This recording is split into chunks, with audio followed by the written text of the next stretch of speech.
देखिए, ईरान ने एक बार फिर से ये बात साबित कर दी कि ईरान को काबू कर पाना अमेरिका इजराइल के बस की बात नहीं है। ईरान के ऊपर जिस अंदाज में हमला किया जाएगा, ईरान पलटवार भी उसी अंदाज में करेगा। दरअसल ईरान के ऊपर अमेरिका ने रात फिर हमले किए। अमेरिकी हमलों का पलटवार ईरान ने उसी अंदाज में किया जिस अंदाज में अमेरिका ने ईरान के ऊपर हमले किए। पलटवार करते हुए ईरान ने तमाम अरबी देशों को और इजराइल अमेरिका को एक मैसेज दिया कि अगर हमें छेड़ने की कोशिश करोगे तो पहले से कहीं ज्यादा खतरनाक आपके ऊपर पलटवार किया जाएगा। क्या है पूरा मामला, इसको डिटेल से आपके सामने रखेंगे। आईआरजीसी ने इस पूरे मामले पर जो स्टेटमेंट दिया है उसी के हवाले से इस वीडियो की शुरुआत करेंगे। और भी कुछ खबरें हैं, वीडियो में आखिर तक बने रहिएगा। आईआरजीसी ने इस पूरे मामले पर कहा कि देखिए, कल देर रात स्टेट ऑफ हॉर्मुज के पास हमारा एक तेल का टैंकर गुजर रहा था। अमेरिका की सेना ने जो नाकेबंदी कर रखी है, उसी नाकेबंदी के तहत अमेरिका ने हमारे तेल के टैंकर को हेलफायर मिसाइल से निशाना बनाया। अमेरिका ने हमारे तेल के टैंकर पर जो मिसाइल छोड़ी, उससे हमारे टैंकर का इंजन रूम जो था वो पूरी तरह से डैमेज हो गया। अमेरिका के हमले के बाद ईरान का तेल का टैंकर समुद्र में ही बीच में रुक गया, आगे नहीं बढ़ पाया। आईआरजीसी ने कहा कि हमारे तेल के टैंकर पर जब हमला हुआ तो हमने भी पलटवार करते हुए अमेरिका और इजराइल से लिंक एक जहाज पर हमला कर दिया। अमेरिका इजराइल से जुड़ा हुआ एक पनाया नाम का जहाज स्टेट ऑफ हॉर्मुज के आसपास से गुजरने की कोशिश कर रहा था। आईआरजीसी ने उस पर मिसाइल से हमला कर दिया। आईआरजीसी ने कहा कि हमारे तेल के टैंकर पर हमला हुआ, उसका बदला हमने अमेरिका इजराइल से जुड़े हुए तेल के टैंकर पर हमला करके ले लिया। जहाज पर हमले के कुछ ही देर के बाद अमेरिका ने ईरान का जो केशम द्वीप है वहां पर टेलीकम्युनिकेशन टावर पर हमला कर दिया। अमेरिका के केशम द्वीप पर इस हवाई हमले के बाद आईआरजीसी ने कुवैत के अंदर अमेरिका का जो हेलीकॉप्टर अड्डा बना हुआ है, कुवैत में अमेरिका के जो सैन्य बेस बने हुए हैं, वहां पर मिसाइल से हमला कर दिया। साथ ही साथ बहरीन के अंदर अमेरिका की नौसेना का जो 5वां बेड़ा उसका हेडक्वार्टर है, वहां पर भी आईआरजीसी ने मिसाइल से हमला किया। आईआरजीसी एरोस्पेस फोर्स ने बताया कि हमने मिसाइल और ड्रोन से इन दोनों अमेरिका के सैन्य ठिकानों को निशाना बनाया, क्योंकि अमेरिका ने हमारे केशम द्वीप पर टेलीकम्युनिकेशन सेंटर को निशाना बनाया था। हमारे जहाज पर हमला हुआ, हमने दुश्मन के जहाज पर हमला करके उसका बदला लिया। हमारे ठिकाने पर हमला हुआ, हमने भी अमेरिका के ठिकानों पर हमला करके उसका बदला ले लिया। आगे भी अगर हमारे किसी भी ठिकाने पर हमला होता है, उसी अंदाज में आईआरजीसी तगड़ा जवाब देगी। आईआरजीसी ने कहा कि हमले की शुरुआत पहले अमेरिका की तरफ से की गई, हमारे तेल के टैंकर को निशाना बनाया गया, इसी के बाद ये हमले शुरू हो गए। आगे भी हमले हम इसी तरह से करते रहेंगे अगर हमारे ऊपर किसी भी अरबी देश से या अमेरिका की तरफ से कोई हमला किया जाता है। खबर तो ऐसी भी है कि इराक के अंदर भी अमेरिका के एक सैन्य ठिकाने को निशाना बनाया गया, ड्रोन से हमले हुए थे। कुवैत पर दोबारा से ड्रोन हमले की एक बार फिर से खबर है।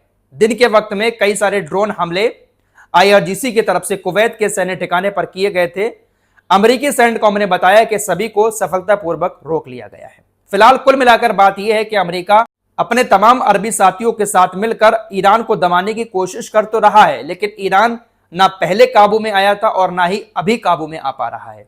इतनी बमबारी झेलने के बाद भी ईरान अभी भी मुंहतोड़ जवाब अमेरिका, इजराइल और तमाम अरबी देशों को दे रहा है। ईरान अभी भी इतनी ताकत रखता है कि वो एक साथ कई सारे अरबी देशों के ऊपर हमले कर सकता है। कुवैत और बहरीन के अंदर अमेरिकी सैन्य ठिकानों पर ईरान ने जो हमले किए वो एक ही बार में किए, अलग अलग हमले नहीं थे। एक ही साथ कुवैत के अंदर भी मिसाइलें छोड़ी गई, ड्रोन छोड़े गए और उसी टाइम पर बहरीन में अमेरिकी सैन्य बेस पर मिसाइल और ड्रोन से हमला किया गया। खबर इराक के अंदर भी सैन्य ठिकाने पर हमले की है। तो ईरान को काबू कर पाना अमेरिका और इजराइल के बस की बात शायद अब नहीं बची है। दोस्तों, अमेरिका ईरान को दबाने की कोशिश अब से नहीं कर रहा है, बल्कि काफी सालों से कर रहा है। जब से इस्लामिक शासन आया है ईरान के अंदर, अमेरिका तभी से ईरान के पीछे पड़ा हुआ है। बहुत सारे प्रतिबंध ईरान के ऊपर लगा रखे हैं। ईरान एक ऐसा देश है दुनिया में जिसके ऊपर सबसे ज्यादा प्रतिबंध अमेरिका ने लगाए हैं, लेकिन इसके बाद भी ईरान इनसे दबा नहीं है। एक बार फिर से ऐसी खबर आ रही है कि अमेरिका कुछ और नए प्रतिबंध ईरान के ऊपर लगाने जा रहा है। दरअसल अमेरिकी ट्रेजरी विभाग की वेबसाइट पर एक नोटिस प्रकाशित हुआ है जिसमें यह बात लिखी गई है कि अमेरिका ईरान के ऊपर कुछ और नए प्रतिबंध लगा सकता है। बहुत सारे प्रतिबंध लगा रखे हैं, सैकड़ों प्रतिबंध हैं।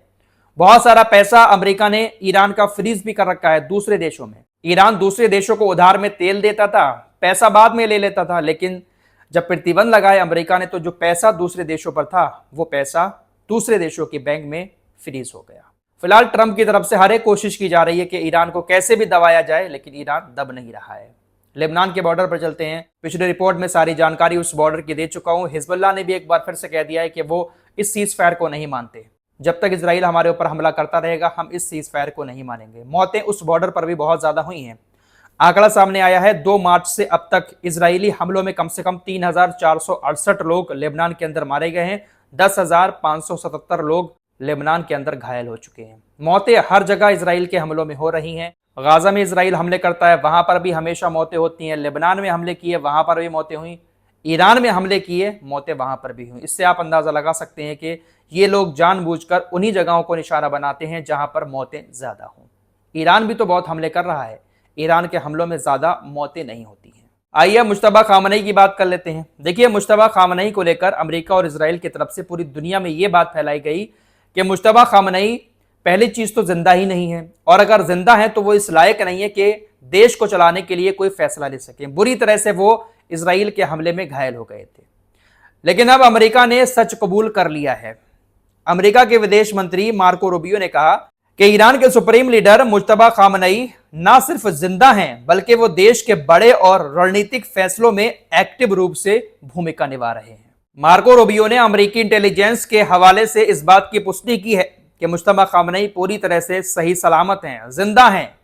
जिंदा ही नहीं है, हर बड़ा फैसला भी वो ईरान के लिए अंदर रहकर ले रहे हैं। हर एक बड़ा फैसला मुश्तबा खामनेई की तरफ से ही लिया जा रहा है।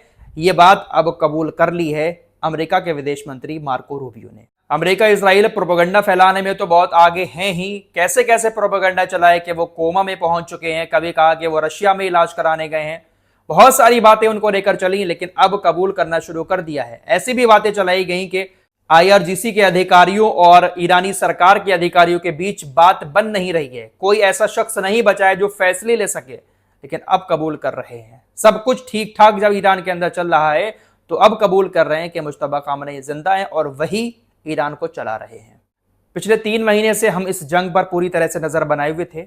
हमने अब तक जो चीजें इस जंग के दौरान देखी, उन सारी चीजों को देखने के बाद मैं इतना कह सकता हूं कि ईरान को हरा पाना अमेरिका और इजराइल के बस की बात नहीं है।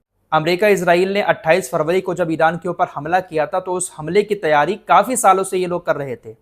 अचानक से हमला नहीं किया था, अपने हथियारों के भंडार को पूरी तरह से भर लिया था और उसके बाद ही ईरान के ऊपर हमला किया था। हथियारों के भंडार अब पूरी तरह से अमेरिका इजराइल के खाली हो चुके हैं। 40 दिन खतरनाक बमबारी करने के बाद भी ईरान को ये लोग नहीं झुका पाए, तो ईरान अब इनसे नहीं झुकेगा। और रही बात जंग की, तो पूरी तरह से अमेरिका अब जंग भी शुरू नहीं करेगा। छुटपुट हमले ऐसे ही अमेरिका करता रहेगा। नाकेबंदी अमेरिका की नौसेना ने समुद्र में जो कर रखी है उसको अमेरिका जारी रखेगा, और नाकेबंदी जारी रहेगी तो ये छुटपुट हमले की खबरें हमारे सामने आती रहेंगी। लेकिन पूरी तरह से ना तो सीज फायर होगा और ना ही अब पूरी वाली जंग दोबारा से अमेरिका शुरू करेगा। बाकी कब कौन क्या कर दे कहा नहीं जा सकता, लेकिन अभी के ताज़ा हालात यही बता रहे हैं कि अमेरिका पूरी तरह से जंग ईरान के साथ दोबारा से शुरू नहीं करेगा। इस रिपोर्ट में इतना ही। कुछ और खबरों के साथ फिर हाजिर होंगे। अपना ख्याल रखिएगा। अल्लाह हाफिज।